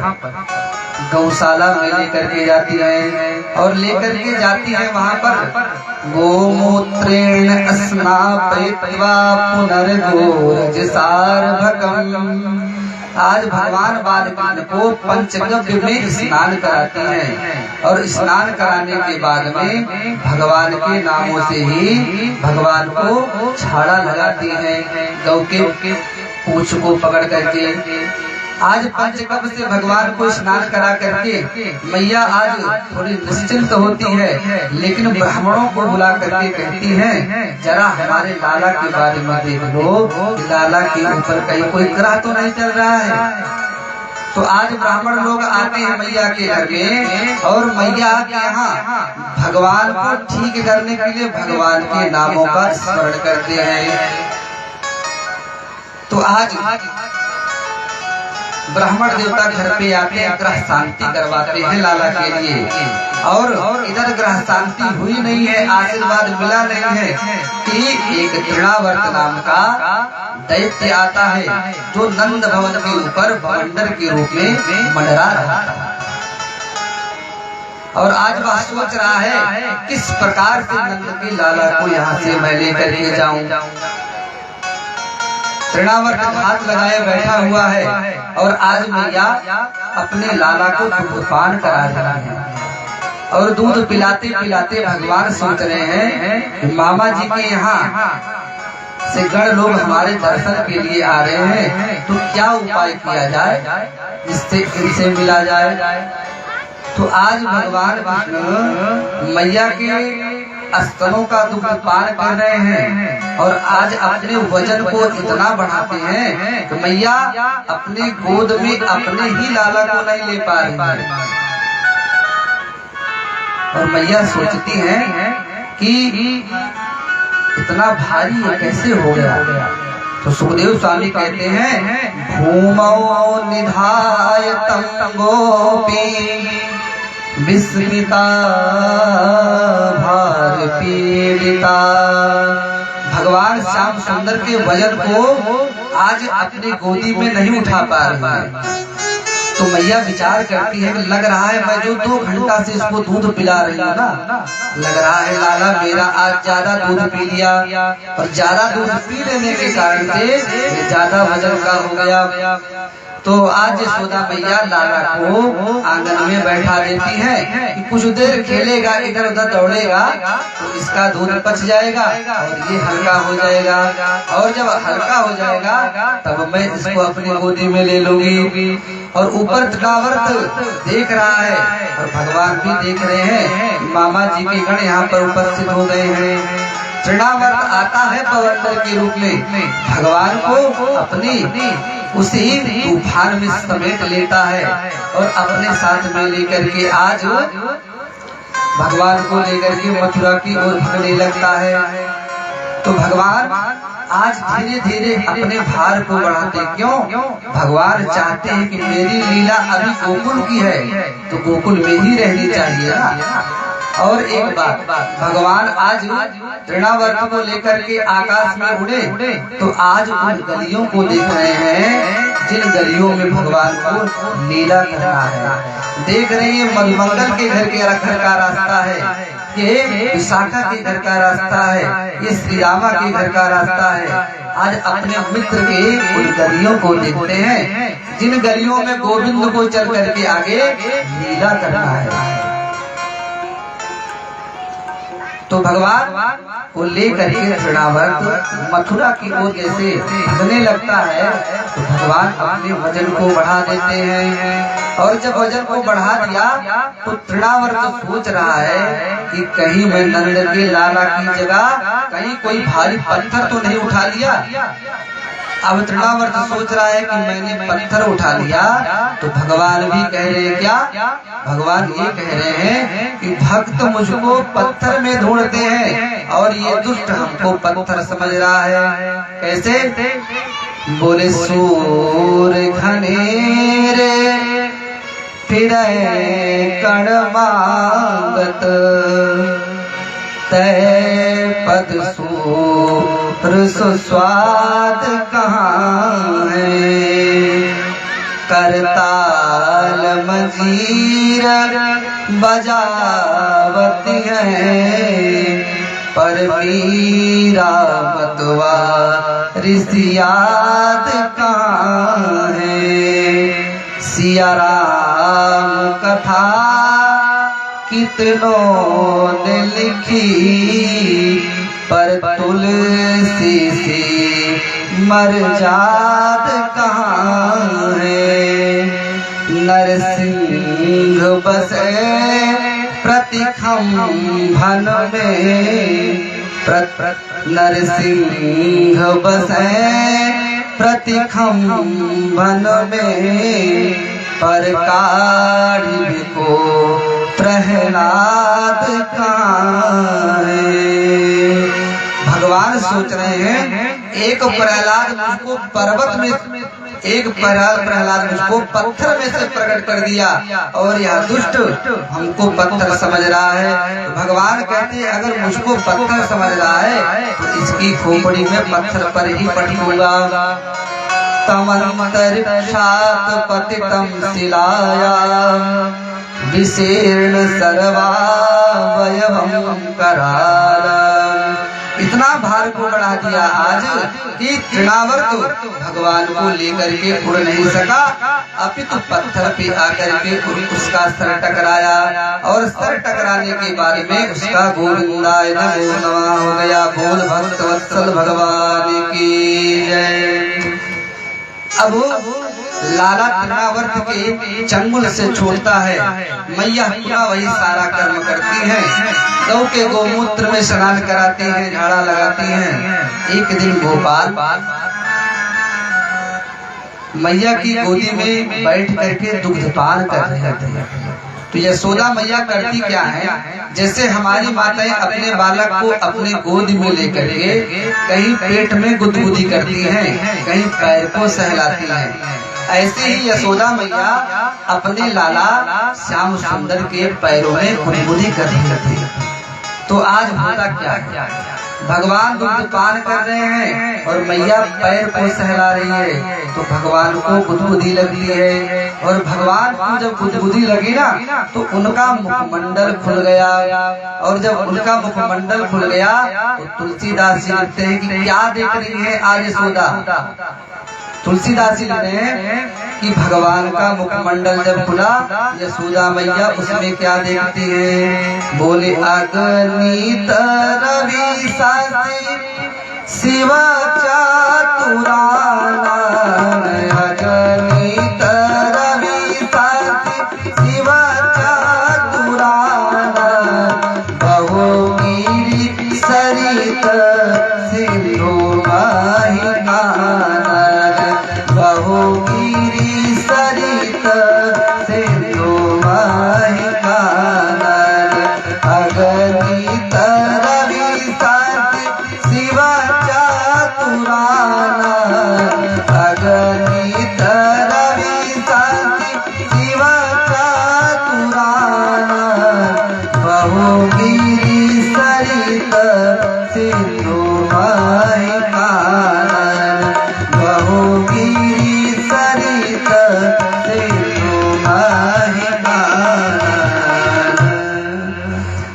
जब भगवान को गुदगुदी लगती है तो भगवान ने अपने मुखमंडल को खोल दिया, और जब मुखमंडल को खोल दिया तो अगणित रवि अर्थात अनेकों सूर्य दिखाई दे रहे हैं, और अनेकों ब्रह्मा दिखाई दे रहे हैं, अनेकों शंकर दिखाई दे रहे हैं, अनेकों विशाल पर्वत दिखाई दे रहे हैं, समुद्र दिखाई दे रहे हैं, संहिताएं दिखाई दे रही हैं। जब आज यशोदा मैया देखती है हमारे लाला के मुख में ये कैसा विचित्र दर्शन हो रहा है, तो भगवान को स्मरण आया, मैया लग रहा है देख करके डर रही है। तो आज यशोदा मैया भगवान को प्रणाम करती हैं और सोचती है क्या कि वही नारायण है साक्षात। लेकिन भगवान बाल मुकुंद अपने मुखमंडल को बंद करके एक बार मुस्कुरा देते हैं, और मुस्कुराने मात्र से प्रभु की जो माया है ना वह सर्वत्र व्याप्त हो गई, और मैया के मन में जो विचार चल रहा था वह सब दूर हो गया। अब मैया स्वस्थ हो गई, जो डर गई थी देख करके। भगवान ने अपने मुखमंडल में 2 बार इस क्रियाओं को किया है, एक मिट्टी खाने के समय, एक दूध पीने के समय। अब भगवान धीरे धीरे करके बड़े हो रहे हैं, काफी समय बीत चुका है। मथुरा में वसुदेव जी महाराज को चिंता हो रही है कि पता नहीं मेरे बेटे का नामकरण हुआ है कि नहीं हुआ है। तो वसुदेव जी महाराज अपने पुरोहित गर्गाचार्य जी महाराज से निवेदन करते हैं कि हे भगवान, आप जा करके हमारा एक काम कर दीजिए। तो गर्ग जी कहते हैं क्या करना है बताइए। कहते हैं अगर हमारे बेटे का नामकरण हो गया हो तब तो ठीक है, और अगर नहीं हुआ है तो कृपा करके आप जाइए हमारे बेटे का नामकरण कर दीजिए। गर्ग जी महाराज मथुरा से आज निकलते हैं, गोकुल में आते हैं और आकर के नंद जी के द्वार के पास खड़े होते हैं। नंद जी महाराज गर्ग जी को पहचानते हैं, ये बहुत बड़े महात्मा हैं और ये त्रिकालज्ञ हैं, सब कुछ जानने वाले हैं, समझने वाले हैं। तो गर्ग जी महाराज को आया हुआ देख करके आज नंद जी उनकी पूजा करते हैं, उनकी अर्चना करते हैं, वंदना करते हैं। तो आज नंद जी महाराज सोचते हैं इतना बड़ा महात्मा हमारे द्वार पर आया है तो क्यों ना अपने बेटों को इनसे आशीर्वाद में दिलवा दूं। आज नंद जी महाराज अपने दोनों पुत्रों को लेकर के आते हैं और गर्ग जी के चरणों में प्रणाम करवाते हैं। तो गर्ग जी महाराज ने पूछ लिया, नंद जी तुम्हारे पुत्रों का क्या नाम है, तुम्हारे लाला का क्या नाम है। तो आज नंद जी को याद आ रहा है कि हमने तो अभी अपने पुत्रों का नामकरण संस्कार ही नहीं किया। तब नंद जी महाराज कहते हैं भगवान अभी तक तो मैंने कोई नाम नहीं रखा, अभी तक तो हम लोग खुशियों में ही डूबे थे क्योंकि बहुत दिनों के बाद पुत्र रत्न की प्राप्ति हुई थी ना, इसलिए। तो मेरा निवेदन ये है कि आप जैसे महात्मा बार बार आते नहीं हैं तो कृपा करके आप ही आज हमारे बालकों का नामकरण कर दीजिए।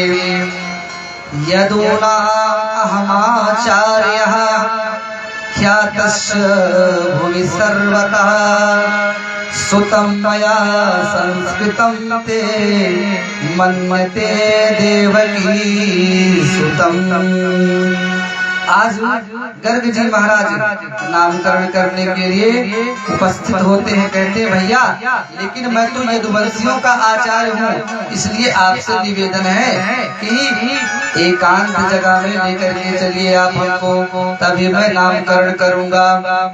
आज नंद जी महाराज गौशाला में जाते हैं और जाकर के अपने पुत्र का नामकरण करने के लिए सुंदर व्यवस्था करते हैं। सभी लोग नंद के यहाँ जो लोग हैं उनकी पत्नियां हैं, आज अपने लाला को सुंदर सुंदर वस्त्र पहनाती हैं, नहला झुला करके सुंदर सुंदर वस्त्र स्वयं भी पहन लेती हैं। लेकिन उनके मन में एक बात उठती है क्या कि जरा ये देखा जाए यह बाबा सही का है या हमको मूर्ख बनाने वाला है। ये सही के त्रिकालज्ञ हैं कि झूठ मूठ के हैं। तो होता क्या है महाराज, आज मैया यशोदा रोहिणी के बेटे को ले लेती हैं, रोहिणी मैया यशोदा जी के पुत्र को ले लेती हैं। आज दोनों लोग आपस में अदला बदली करके संतान को ले लेती हैं। तो इस प्रकार से आज दोनों लोग अदला बदली करके संत भगवान का परीक्षण करने के लिए उपस्थित हो जाते हैं। अब भगवान को लेकर के जैसे गौशाला में प्रवेश करती हैं, गर्ग जी महाराज रोहिणी जी के गोद में जो बालक है ना, उसकी बाकी झांकी को देख करके बड़े प्रसन्न हो जाते हैं। और प्रसन्न होकर के होता क्या है, आज उनकी समाधि लग जाती है। क्यों समाधि लग जाती है?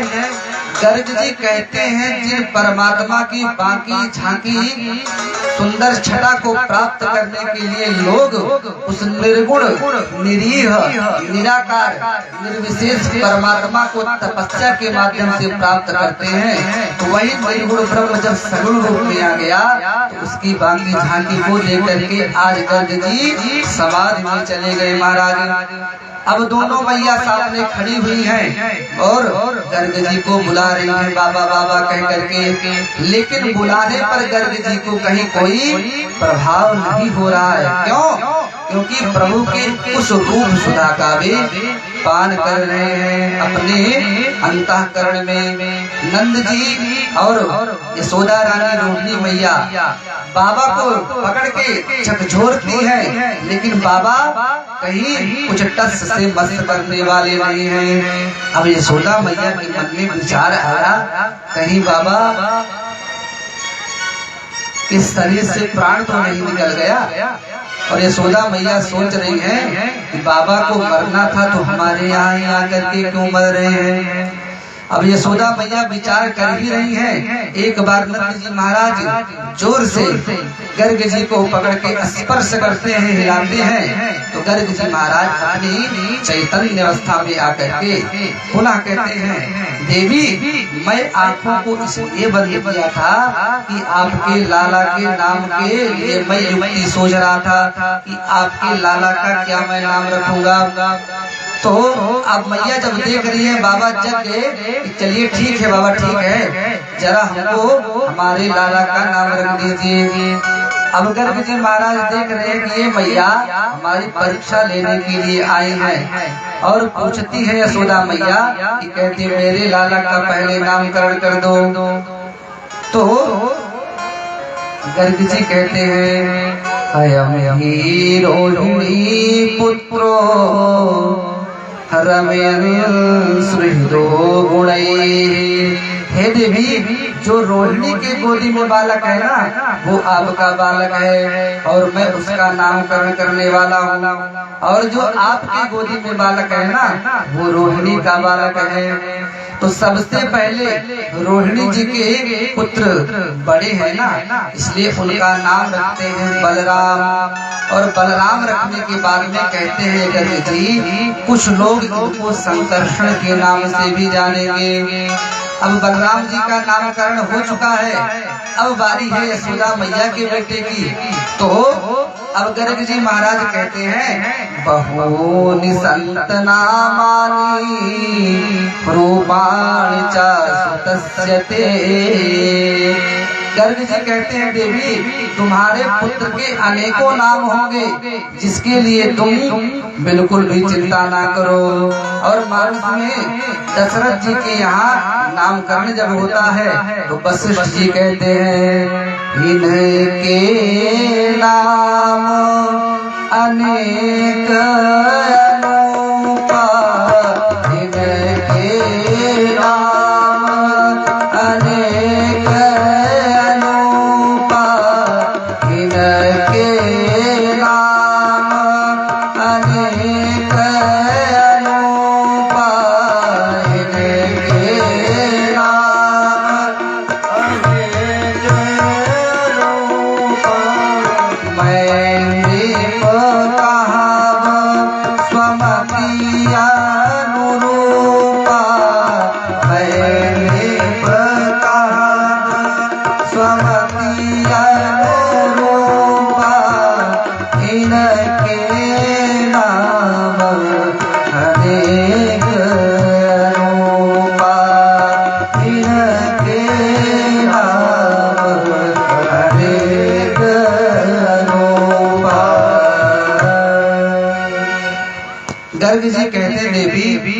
आपकी गोदी में बालक है ना, इसका तो मैं नाम रख दे रहा हूँ, लेकिन इसका बहुत सारा नाम होगा। तो मैया कहती मुझे बहुत नामों से मतलब नहीं, मुझे एक नाम बता दो। तो गर्ग जी आज जो रोहिणी की गोदी में बालक है उसका नाम कृष्ण रखते हैं। तो अब जब मैया को पता चला कि मेरे लाला का नाम कृष्ण रख दिया है, तब मैया जब भी बोलना चाहे तो कृष्ण शब्द बोल ही ना पाए। अब दोनों मैया नामकरण बालकों का हो चुका है, होने के बाद में दोनों मैया अपने अपने बालकों को लेकर के आती हैं और आने के बाद कहती हैं बाबा ने जो नाम रखा हुआ है हम लोगों को लेने में बड़ी समस्या हो रही है, इसलिए यशोदा मैया कृष्ण का नाम कनुआ रखती हैं और वे बलुआ रखती हैं। इस प्रकार से नामकरण हो गया दोनों का।